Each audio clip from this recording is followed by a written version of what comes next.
वंचित बहुजन आघाडीच्या वतीने भारतीय सैनिकांच्या सन्मानासाठी पाटोद्यामध्ये तिरंगा रॅली काढण्यात आली। या रॅलीमध्ये वंचित बहुजन आघाडीचे अनेक कार्यकर्ते पदाधिकारी आज रविवार दिनांक 11 मे रोजी दुपारी 1 वाजता उपस्थित होते।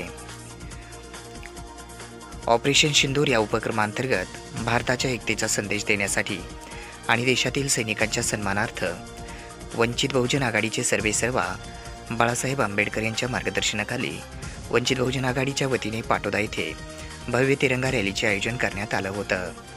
या रॅलीमध्ये वंचित बहुजन आघाडीचे पदाधिकारी, कार्यकर्ते तसेच स्थानिक नागरिक मोठ्या संख्येने सहभागी झाले होते।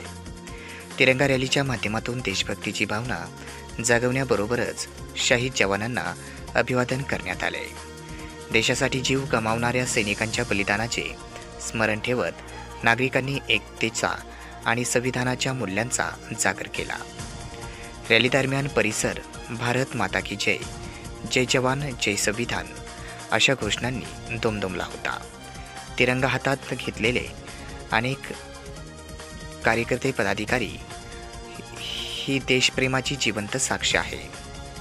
या उपक्रमामुळे पाटोदा परिसरात राष्ट्रप्रेमाचा अनोखा संदेश पोहोचला गेला असून वंचित बहुजन आघाडीने समाजात एकतेचा आणि शौर्याचा आदर्श निर्माण करण्याचा प्रयत्न केला आहे। आज राज्यभर तिरंगा रॅलीचं आयोजन करण्यात आलेलं आहे। त्याच अनुषंगाने आज पाटोदा या ठिकाणी तिरंगा रॅलीचं आयोजन या ठिकाणी संपन्न झालेलं आहे। ती तिरंगा रॅली काढून या देशातला, या राज्यातला, या जिल्ह्यातला प्रत्येक नागरिक हा सैनिकांच्या सोबत आहे। सैनिकांच्या प्रति आमची भावना आहे आणि असंच सैनिकांचं मनोधैर्य वाढण्यासाठी भारतातल्या प्रत्येक नागरिकानं सैनिकांच्या पाठीमागे ताकदीने उभं राहिलं पाहिजे।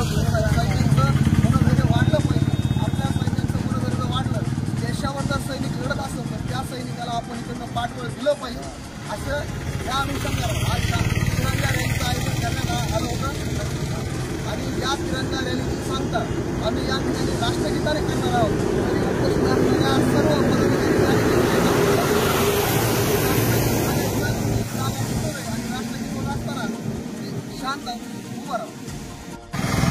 आतंकवाद्यांनी जो हल्ला केला त्या हल्ल्यामध्ये काही पर्यटक आणि आपले जवान शहीद झालेले आहेत। काल आदरणीय बाळासाहेब आंबेडकर यांचा वाढदिवस होता।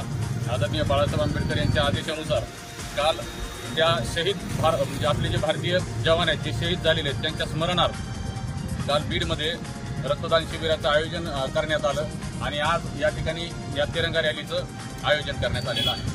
आणि त्या तिरंगा रॅली आहे तिची सांगता याचा राष्ट्रगीत घेऊन संपन्न कार्यक्रम